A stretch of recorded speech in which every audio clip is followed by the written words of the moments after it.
சுவையான முள்ளங்கி அடை. நான் ஒரு பாத்திரத்தில் தண்ணி எடுத்துட்டேங்க ஃப்ரெண்ட்ஸ்.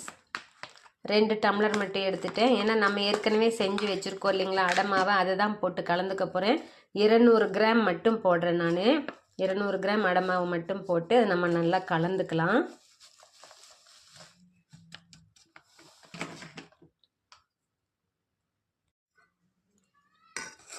இதில் உப்பு எல்லாமே இருக்குங்க, நம்மளே பண்ணினது தானே.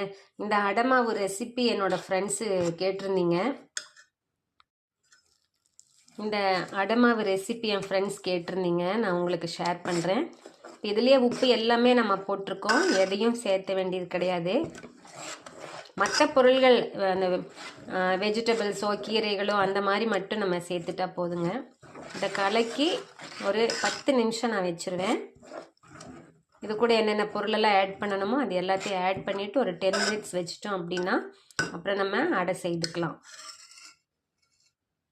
நம்ம மீல் ப்ரெப்பில் அந்த மாதிரி முள்ளங்கி துருவி நம்ம ஃப்ரீசரில் வச்சுருந்தோம் இல்லைங்களா, அது வந்து நல்லா இப்போ ஐஸ் மாதிரி ஆயிடுச்சு. இப்போ இதை எடுத்து நம்ம அந்த அடை மாவு ரெடி பண்ணிகிட்ருக்கோம் இல்லைங்களா, அது கூட போட்டு நம்ம கலந்துக்கலாம். பாருங்கள், நல்லா ஃப்ரீஸ் ஆகிருக்கு, ஃப்ரோசன் வெஜிடபிளாக மாறி இருக்குது. இதை எடுத்து நம்ம அப்படியே இதில் மாவில் போட்டு கலந்துக்கலாம். வேணுங்கிற அளவு போட்டுக்கலாம்.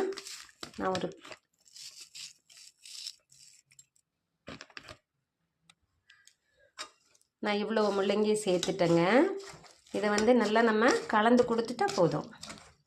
இதில் இருந்துமே நமக்கு வந்து தண்ணி இறங்கும். இப்போ வந்து இந்த முள்ளங்கி வந்து நம்ம சேர்த்துருக்கிறனால ஒருவேளை உப்பு கொஞ்சம் பத்தாமல் போகலாம். அதுக்கு வந்து நம்ம டேஸ்ட் பார்த்துட்டு அதுக்கப்புறமா நம்ம வேணும்னா சேர்த்துக்கலாம். இதில் வந்து இன்னும் என்னுடைய சுவை இதோட இந்த பொடி பொடியாக கட் பண்ண இந்த சின்ன வெங்காயம் இதையே நம்ம ஆட் பண்ணி கலந்துக்கலாம். இது வந்து நம்மளுக்கு கொஞ்சம் டேஸ்ட் இன்க்ரீஸ் பண்ணி கொடுக்கும். வெங்காயம் பிடிக்காதவங்க இதை சேர்த்தாமையே செஞ்சுக்கலாம். இது வந்து இப்போ மாவு ஊறி ரெடி ஆயிடுச்சுங்கப்பா.